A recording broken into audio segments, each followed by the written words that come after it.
Assalamualaikum warahmatullahi wabarakatuh.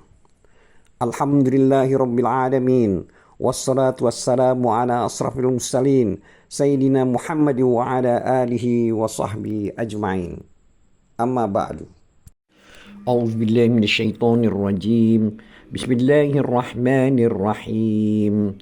Wala junaha 'alaikum fima 'arradtum bih min khitbatin nisa'i aw aknantum fi anfusikum alimallahu annakum satadhkurunahunna walakin la tuwa'iduhunna sirran illa an taqulu ولكن لا تواعدوهن سرا إلا أن تقولوا قولا معروفا ولا تعزموا عقدة النكاح حتى يبلغ الكتاب أجله wa'lamu annallaha ya'lamu ma fi anfusikum fahdharuh wa'lamu annallaha ghafurun halim. Artinya, dan tidak ada dosa bagi kamu meminang wanita-wanita itu dengan sindiran atau kamu menyembunyikan keinginan untuk mengawini mereka dalam hatimu. Allah mengetahui bahwa kamu akan menyebut-nyebut mereka. Dalam pada itu, janganlah kamu mengadakan janji kawin dengan mereka secara rahasia, kecuali sekadar mengucapkan kepada mereka perkataan yang ma'ruf. Dan janganlah kamu berazam atau bertetap hati untuk berakad nikah sebelum habis iddahnya. Dan ketahuilah bahwasanya Allah mengetahui apa yang ada dalam hatimu. Maka takutlah kepadanya dan ketahuilah bahwa Allah Maha Pengampun lagi Maha Penyantun. Surat Al-Baqarah ayat 235. Dulur-dulur seiman, berkaitan dengan ayat yang telah kita bacakan di atas, Allah Azza wa Jalla berfirman yang artinya, dan tidak ada dosa bagi kamu untuk melamar wanita-wanita yang masih menjalani iddahnya tanpa terang-terangan. Itu maksud daripada dengan sindiran. Adapun Imam Al-Bukhari meriwayatkan dari Ibnu Abbas mengenai firman Allah yang artinya, dan tidak ada dosa bagi kamu meminang wanita-wanita itu dengan sindiran. Itu maksudnya adalah cara seseorang mengatakan, ya, aku bermaksud untuk menikah, atau mengatakan wanita ini adalah bagian dari kebutuhanku, atau dengan mengatakan aku sangat berharap dimudahkan untuk memperoleh istri yang solehah. Itu adalah satu contoh sindiran. Hal senada juga dikatakan oleh Mujahid, Tawus, Ikrimah, Sa'id bin Jubair, Ibrahim An-Nakhai, As-Sa'bi, Qatadah, Az-Zuhri, Yazid bin Qasid, Muqatil bin Hayyan, Qasim bin Muhammad, dan beberapa ulama salaf dan para imam yang berkaitan dengan masalah meminang wanita dengan sindiran. Jadi maksudnya tidak terang-terangan. Mereka mengatakan dibolehkan melamar wanita yang ditinggal mati suaminya secara tidak berterus terang atau dengan sindiran. Dengan contoh kalimat-kalimat yang telah disebutkan di atas. Dulur-dulur seiman, demikian pula ketetapan bagi wanita yang talak bain, artinya talak ketiga. Jadi sudah talak ketiga. Bahwa dia dapat dilamar dengan sindiran. Sebagaimana yang disabdakan oleh Nabi SAW kepada Fatimah binti Qais ketika dia dicerai suaminya Abu Umar bin Hafs dengan talak 3. Beliau Nabi Muhammad SAW menyuruhnya untuk menjalankan iddah di rumah Ibnu Ummi Maktum seraya bertutur kepadanya, "Hai, jika engkau telah halal," maksudnya usai masa iddahnya, "beritahu aku." Setelah dia halal, maksudnya telah selesai iddahnya, Usama bin Zaid, budak beliau, melamarnya. Dan beliau pun, maksudnya Nabi SAW pun menikahkan Fatimah dengan Usama. Dulur-dulur seiman, sedangkan wanita yang talak raj'i, artinya bukan talak 3, maka tidak dipersilahkan lagi bahwa dia tidak boleh dilamar, karena masih kemungkinan suaminya akan merujuk kembali, baik secara terus terang maupun secara sindiran. Jadi tidak boleh dilamar baik secara terang-terangan maupun secara sindiran. Wallahu a'lam. Dan firman Allah selanjutnya yang berarti, atau kamu menyembunyikan keinginan menikahi mereka dalam hati kamu. Maksudnya di sini adalah kalian menyembunyikan niat untuk melamar mereka dalam diri kalian, ya. Sebagaimana arti daripada ayat yang telah dibacakan di atas, yang artinya dalam pada itu janganlah kamu mengadakan janji kawin dengan mereka secara rahasia. Di sini maksudnya adalah dalam diri kalian jangan ada janji untuk mengawininya secara rahasia, lalu dia menghilangkan dosa dari diri kalian karena perbuatan itu. Dan di sini Allah, kata lain, akan menghilangkan dosa pada diri kalian karena perbuatan itu. Setelah itu Allah berfirman, yang artinya dalam pada itu janganlah kamu mengadakan janji kawin dengan mereka secara rahasia.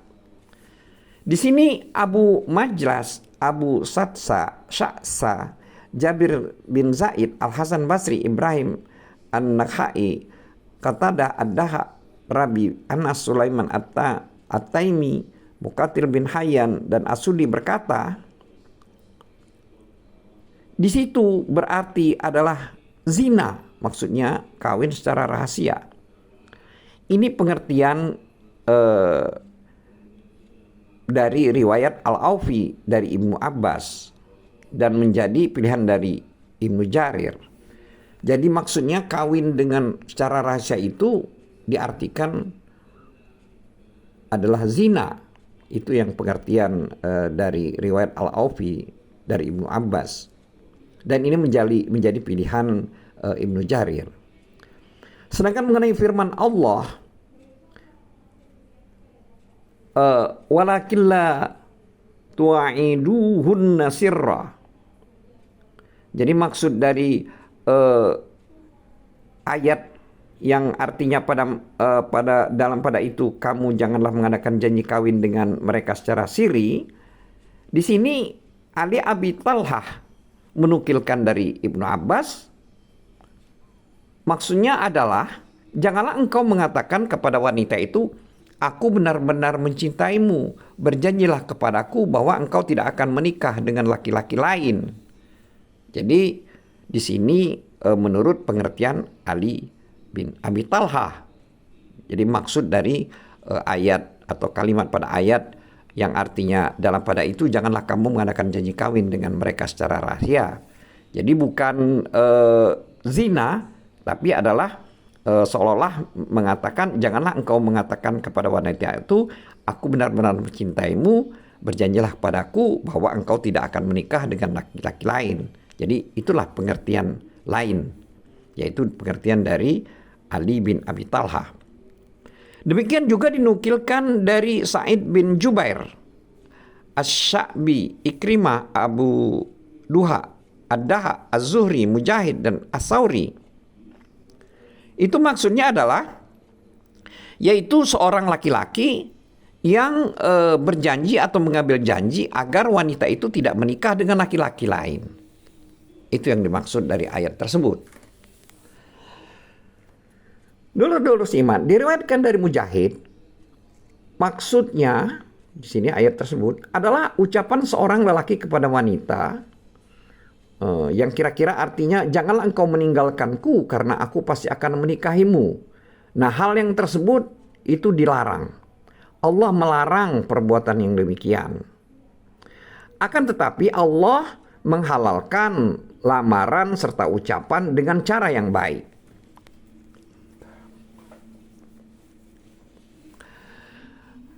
Dulur-dulur seiman, ayat ini bersifat umum dan juga mencakup semua hal tersebut di atas. Oleh sebab itu Allah berfirman, yang artinya kecuali sekadar mengucapkan kepada mereka perkataan yang ma'ruf.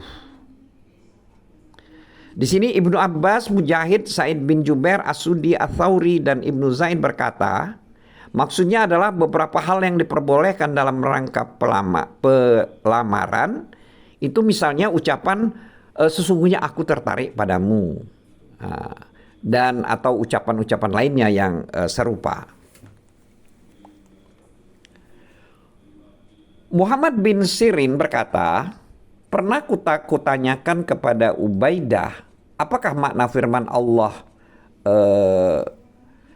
yaitu yang artinya tadi kecuali sekadar mengucapkan perkataan yang ma'ruf. Maka Ubaidah pun menjawab, itu maksudnya adalah ucapan seorang laki-laki kepada wali dari wanita tersebut atau seorang wanita, yaitu ucapannya, janganlah engkau menikahkannya sehingga dia mengenalku. Adapun keterangan tersebut diriwayatkan oleh Ibnu Abi Hatim. Dulur-dulur seiman, sedangkan firman Allah yang artinya, dan janganlah kamu berazam atau berketetapan hati untuk berakad nikah sebelum habis masa iddahnya, maksudnya iddah dari wanita tersebut. Di sini maksud dari ayat tersebut adalah, janganlah kalian mengadakan akad nikah sehingga masa iddah dari wanita tersebut berakhir. Berkata Ibnu Abbas, Mujahid, Asy-Sya'bi, Qatadah, Rabi bin Anas, Abu Malik, Zaid bin Aslam, Muqatil bin Hayyan, Az-Zuhri, Atha, Al-Khurasani, As-Sudi, dan Ad-Daha mengenai firman Allah yang artinya sebelum habis masa iddahnya, itu maksudnya adalah agar jangan kalian mengadakan akad nikah sebelum masa iddah wanita tersebut selesai. Dulur-dulur seiman, para ulama sepakat bahwasanya tidak sah akad nikah yang dilakukan atau yang diadakan dalam masa iddah. Artinya iddahnya belum selesai. Tetapi mereka berbeda pendapat mengenai seseorang yang menikahi wanita pada masa iddahnya, lalu mencampurinya, lalu keduanya dipisahkan.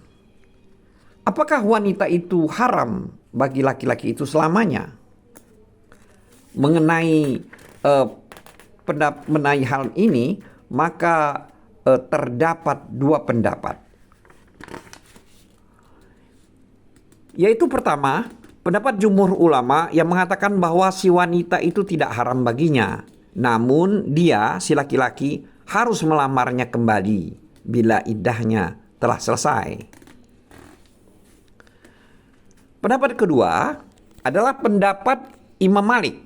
Beliau menyatakan bahwa wanita tersebut adalah haram baginya untuk selamanya. Pendapat tersebut berdasarkan pada riwayat dari Ibnu Syihab, Sulaiman bin Yasar, bahwa Umar Ibnu Khattab radhiyallahu anhu pernah mengatakan, wanita mana saja yang menikah pada masa iddah, jika lelaki yang menikahinya itu belum mencampurinya, maka keduanya harus dipisahkan. lalu wanita tersebut menyelesaikan masa iddahnya dari suaminya yang pertama, dan laki-laki itu boleh melamarnya kembali. Namun jika laki-laki itu sudah mencampurinya atau berhubungan seks dengan wanita tersebut, maka keduanya harus dipisahkan. Lalu si wanita tersebut harus menyelesaikan sisa iddahnya dari suaminya yang pertama, dan setelah itu menjalani masa iddah yang lain. Dan laki-laki bekas suami yang baru itu, maksudnya suami yang kedua itu, tidak boleh lagi menikahinya untuk selama-lamanya. Para ulama mengatakan alasan pendapat ini adalah bahwa setelah suami mempercepat apa yang telah ditentukan Allah, dia diberi hukuman berupa kebalikan dari tujuannya, sehingga wanita itu menjadi haram baginya untuk selamanya.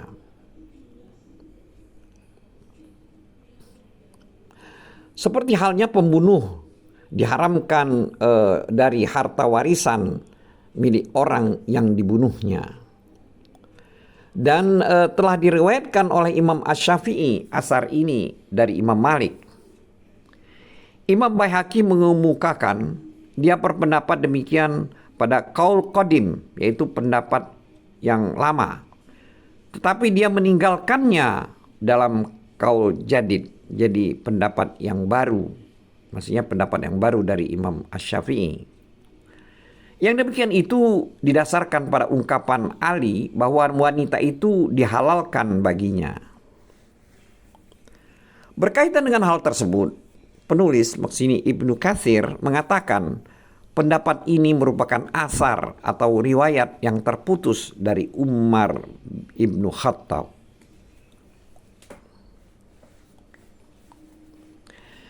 Adapun firman Allah yang berbunyi yang artinya, dan ketahuilah bahwa Allah mengetahui apa yang ada dalam hati kamu, maka takutlah kepadanya. Di sini Allah mengancam mereka atas apa yang mereka sembunyikan dalam diri mereka mengenai masalah wanita tersebut. Serta Allah membimbing mereka supaya meniatkan kebaikan dan bukan keburukan. Dan Allah Subhanahu wa Ta'ala tidak menjadikan mereka berputus asa untuk memperoleh rahmat-Nya. Oleh sebab itu Allah berfirman yang artinya, dan ketahuilah bahwa Allah Maha Pengampun lagi Maha Penyantun.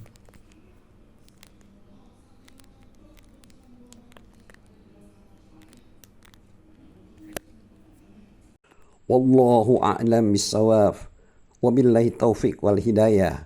Wassalamualaikum warahmatullahi wabarakatuh.